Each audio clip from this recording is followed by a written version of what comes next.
आपने मुझे छेड़ दिया।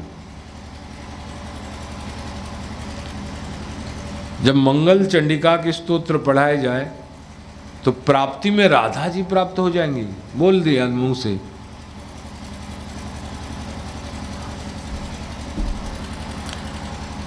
राधा जी का शक्ति रूप में थोड़ा तुलना करें, वर्णन करें। वो तो मधुर्य रस की है, माधुर्य भाव की है, लेकिन शक्ति रस में, क्योंकि वो जगत जननी है, सारे शक्तियों का संचार श्री राधा जी में है, लेकिन वो भाव से पता नहीं कृपा करने के लिए, अहेयति की कृपा करने के लिए। एक बार राधा जी की सखियां इधर से आईं और इधर कृष्ण अपने सखियों के साथ आए। लीला विहार हो रहा है दोनों में। मन में दोनों का जो भाव उत्पन्न होता है उसको समझकर उसको खेल में एग्जीक्यूट कराना ललिता जी का काम है।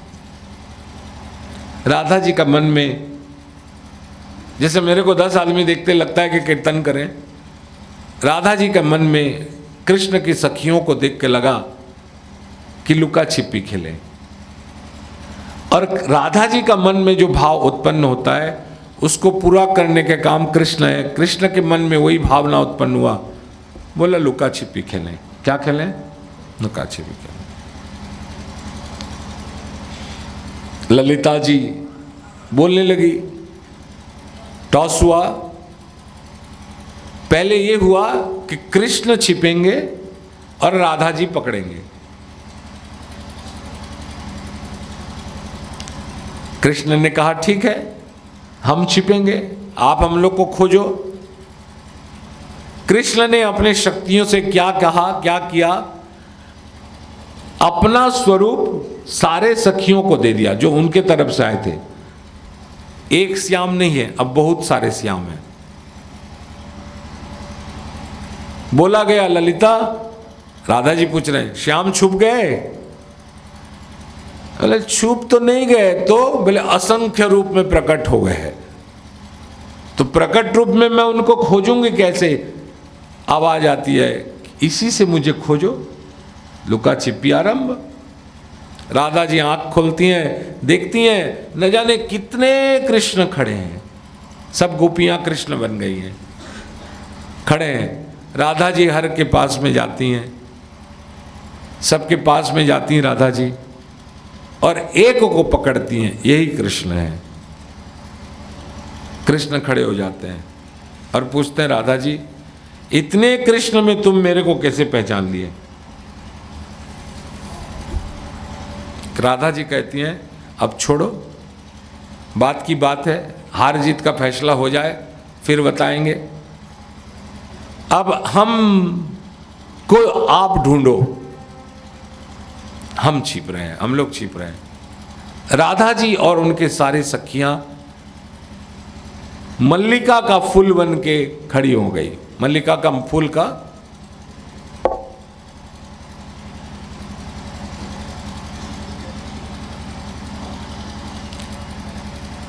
कृष्ण अब खोजा जाए। कृष्ण देखते हैं हम तो अनंत कृष्ण हो गए, यहाँ तो बहुत सारे मल्ली फूल का ढेर पड़ा हुआ है, अब इसमें राधा जी कौन सी हैं?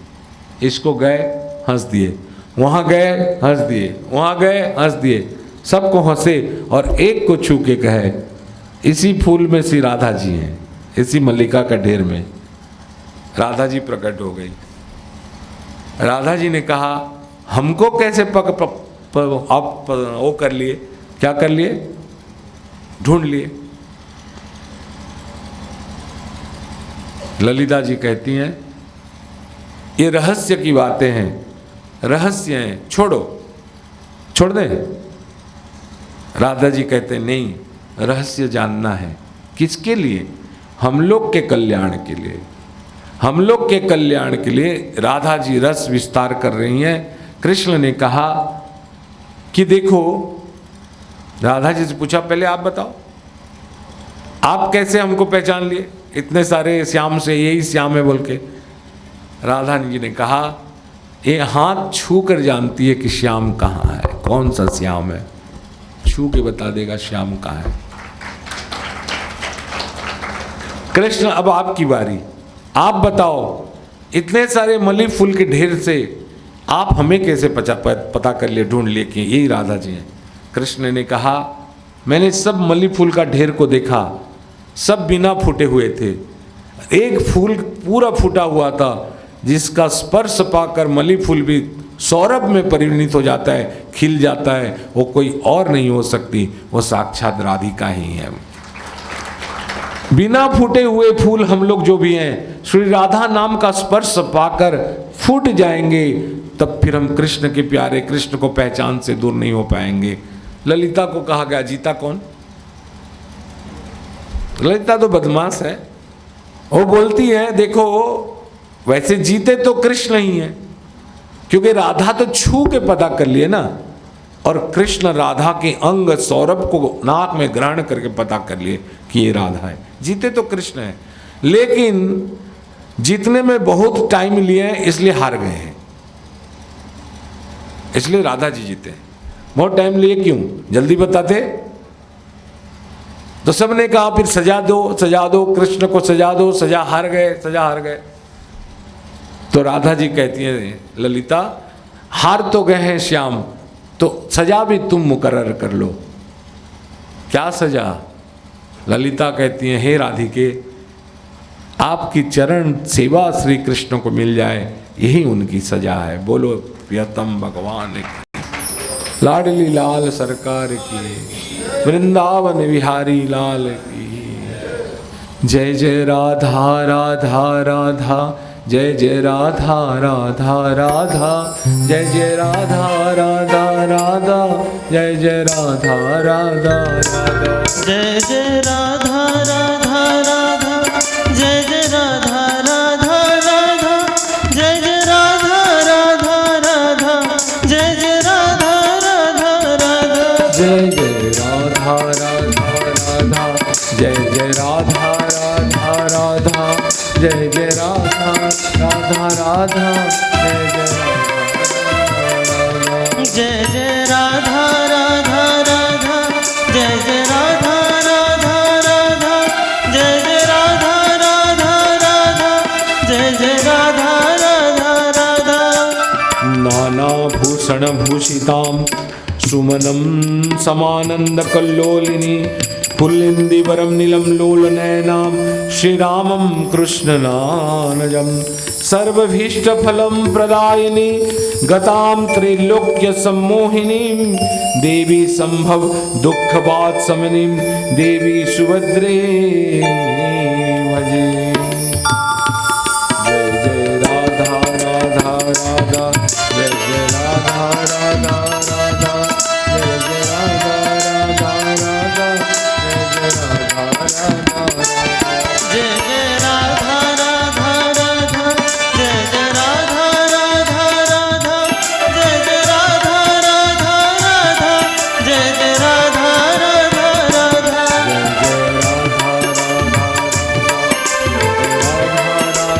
राधा, जय जय राधा, जोर से राधा राधा राधा,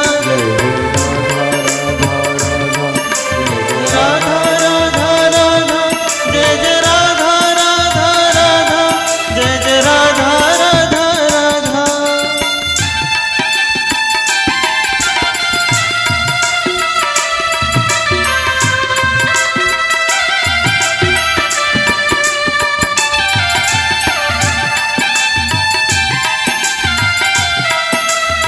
तब अंचल वल्लभा श्री राधा वृंदावनेश्वरी, नव यौवनम संपन्ना, तत् प्रणमामि हरिप्रिये।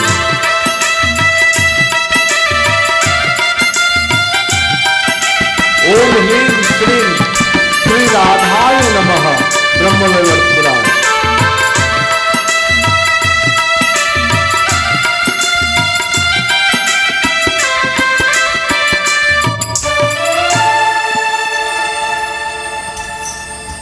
कभी कभी पूछा जाता है, कृष्ण का अंत तो पता होता है सबको, कहानी बनता है कि कृष्ण के अंत कैसा हुआ। कुछ आदमी पूछते हैं राधा जी का अंतिम समय कैसा रहा, तो एक शास्त्र तो कहता है राधा तो कृष्ण के जाने के बाद लीला करके चले गए थे, और दो जो राधिका थी वो 100 साल तक भटकती रहीं। राधा की जो एक और स्वरूप है, तो वो स्वरूप जो भगवान छोड़ के गए थे श्री राधा के नाम से,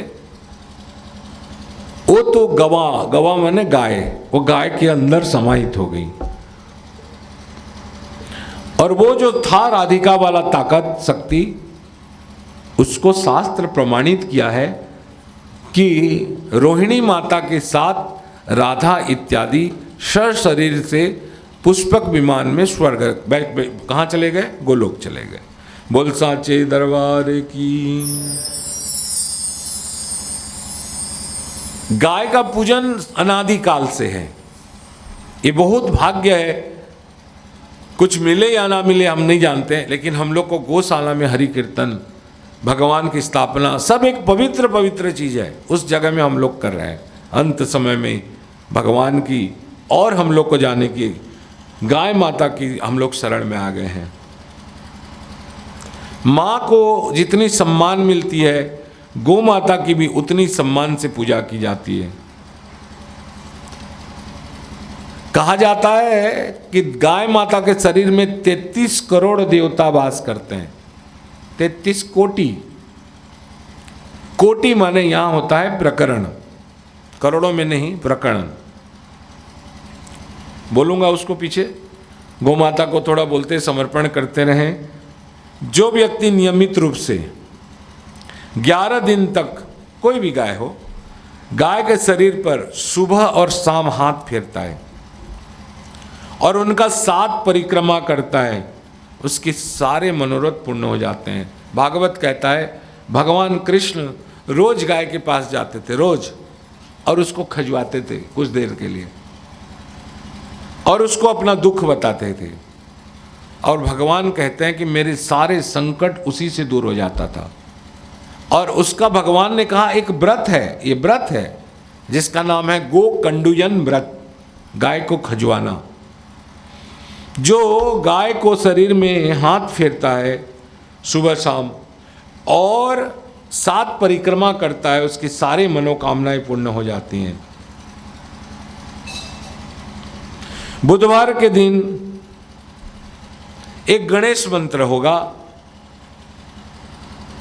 उसको अगर माँ गौ माता के आगे प्रयोग करें तो बुद्धि का विकास होता है।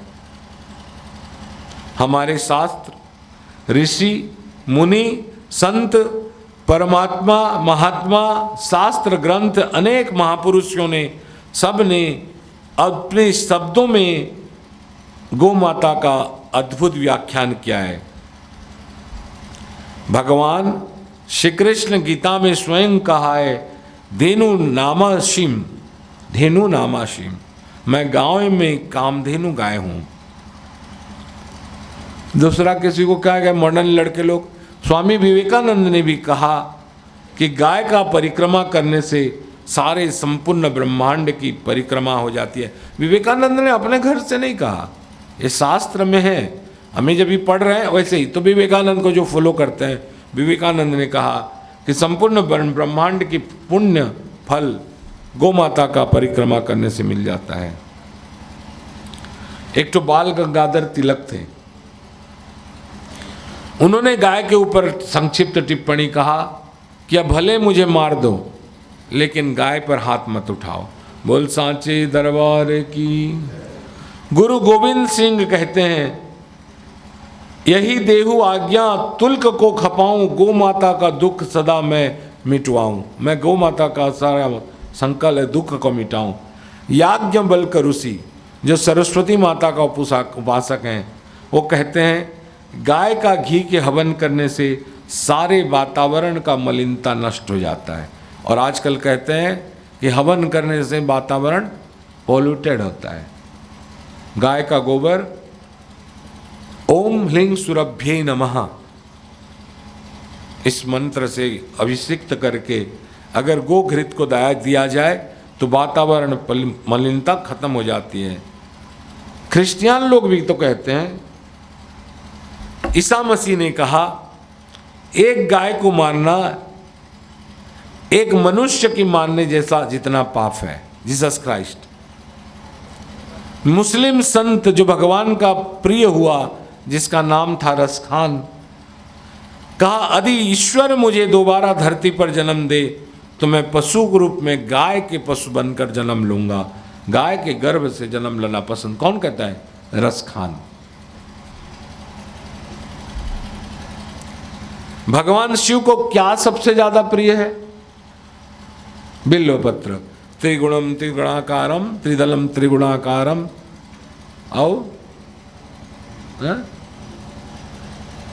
त्रिनेत्र चत्र्यायुधम बिल्वपत्रम शिवार्पणम। ठीक है। एक जन्मम कृतम पापम स्मरणम विनश्वति। बिल्वपत्र को पाप करने से, स्मरण करने से। ये बिल्वपत्र कहाँ से प्रकट हुआ? आदमी हंस देगा, हेतुवादी मानेगा नहीं, बोला बिल्वपत्र बेलगज से पैदा होगा।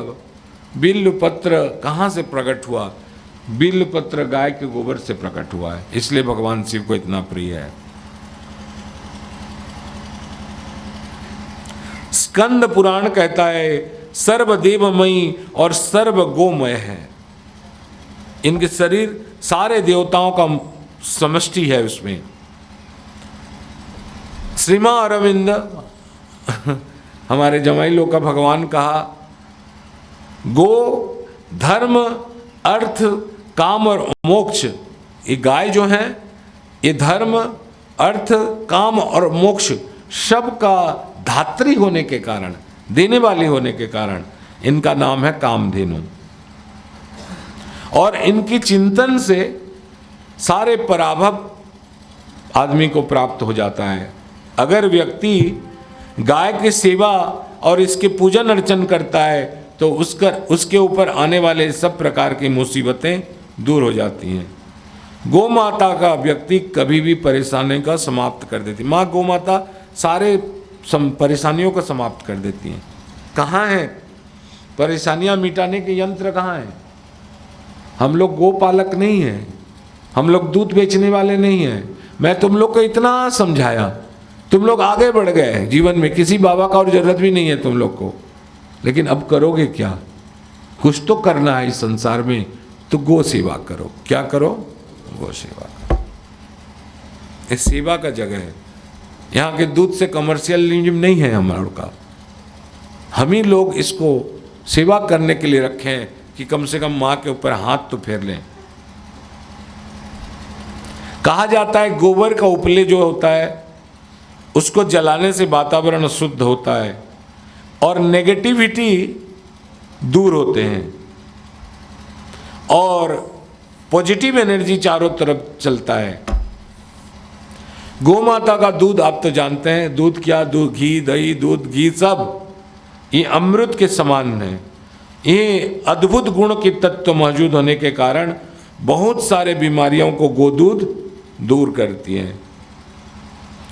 दूध, मक्खन, घी, गोबर, गोमूत्र और पंचगव्य से कितने सारे बीमारियों का इलाज ठीक हो जाते हैं। इसकी सेवन किया जाए तो बीमारियों से छुटकारा पाया जा सकता है। हर साल, हर दिन, हर रोज गौशाला जाकर गाय के पीठ होता है, उसमें एक तो ऐसे निकला रहता है कुबड़, उसमें हाथ फेरने से, ऐसे करने से मेंटली कमजोरी दूर हो जाते हैं और ब्लड प्रेशर भी कम हो जाता है। कोई महात्मा बोलते हैं तो गाय के कुबड़ पे हाथ फेरने से ब्लड प्रेशर से छुटकारा मिल जाती है।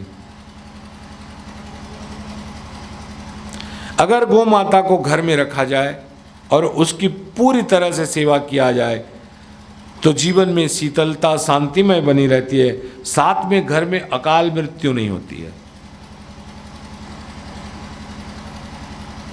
कल तन मन धन के बारे में रात को 3 बजे बताया। अगर हम लोग गौ माता का सेवा तन से, मन से और धन से करते हैं तो इसको आप लोगों को क्या धाम में वास मिलता है। कौन सी धाम? सीधा गोलोक। कौन से लोग? गोलोक। जो गो सेवा करता है, कैसे? तन से, मन से, धन से, जो गो सेवक है, उसके ऊपर ये जो सारे देवता यहां बैठे हैं, सारे देवता उसके ऊपर कृपा दृष्टि करते हैं। अगर किसी का जन्म पत्री में सूर्य नीच राशि में हो और तुला अशुभ स्थिति में हो और केतु द्वारा परेशानियां हो रहे हो, तो गाय का में सूर्य केतु नाड़ी में होने के फलस्वरूप गाय का पूजा करना चाहिए और इससे उसका सारे दोष नष्ट हो जाएंगे। सूर्य, चंद्र, मंगल और शुक्र की युति जॉइंट एक घर में राहु से हो तो पितृदोष होता है। अगर सूर्य, चंद्र, मंगल और शुक्र की युक्ति राहु के साथ होता है तो पितृदोष होता है। कौन चिल्ला रहा है? मना कर उसको बात करने के लिए बाहर में। सूर्य का संबंध पिता कारक है, मंगल का संबंध रक्त कारक है। सूर्य आदि शनि, राहु, केतु साथ स्थिति हो तो दृष्टि संबंध हो या मंगल के युति राहु के केतु के साथ हो तो भी पितृदोष होता है। यानी कॉमन में आपको पितृदोष हो तो पता कैसे चलेगा पितृदोष हो गया? पितृदोष होने में आप अपने आप को रेक्टिफाई करें। पितृदोष होने में जीवन संघर्षमय होगा। कोई चीज आदमी इजीली प्राप्त कर लेता है, उसको आपको प्राप्त करने के लिए संघर्ष करना पड़ेगा। अगर पितृदोष हो तो गाय को प्रतिदिन, और प्रतिदिन नहीं कर पाओगे तो अमावस्या के रोटी, गुड़ और हरा चारा खिलाने से पितृदोष समाप्त हो जाते हैं। क्या क्या? रोटी, पौनिया, गुड़ और चारा खिलाने से पितृदोष समाप्त हो जाते हैं। अगर रात को सोते समय बुरे सपना ही दिखा दे, बुरा सपना दिखा जाए, ओम ह्लीं सुरभ्ये नमः, सुरभि सुरभि सुरभि नहीं कह के अगर गौ माता का नाम भी ले लिया जाए, सब 7 प्रकार की गौ माता का नाम है, ले लिया जाए तो बुरे सपने दिखना बंद हो जाएंगे।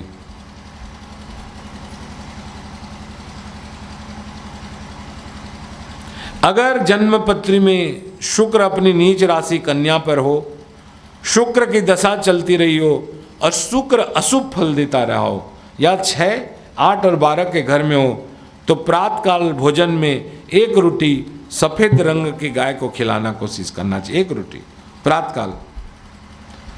शुक्र का नीचत्व के लिए शुक्र संबंधी कूदो स्वतः समाप्त हो जाता है। 1 रोटी खिलाओ सफेद वाला गाय को सुबह। गाय का घी के नाम में देखिए, ये आयु रेखा है, जो जानता है आप अपना आयु रेखा देख सकते हैं। अगर आयु रेखा कट फिट हो, छोटी हो, आयु रेखा अपने आप को खराब कर रही हो, तो यहाँ घी लगाइए। क्या लगाइए? क्या लगाना है? आयुर्वेद घृतम। आयु बढ़ाने के लिए आयु रेखा में घी लगाओ या घी का सेवन करो, आपका आयु दीर्घ होगा, आप बहुत बढ़ सकते हैं, खुशी से जिन रह सकते हैं। या फिर हाथ में घी लगाकर गुड़ रखिए और गौ माता को खिलाइए जब तक वो चाटते ना हो। जब आयु रेखा को चाटने लगेगी तो आपके जो आयु कम है या कटी फुटी है या कम आयु है, क्या बोलते हैं, अल्पायु है, उस सब बाधा को दूर कर देती हैं। गाय का घी से हमें पूजा करें। हमेशा तिल, तुली, नारियल तेल, ये तेल नहीं चढ़ाएं। गाय का घी से एक ज्योत जलाएं।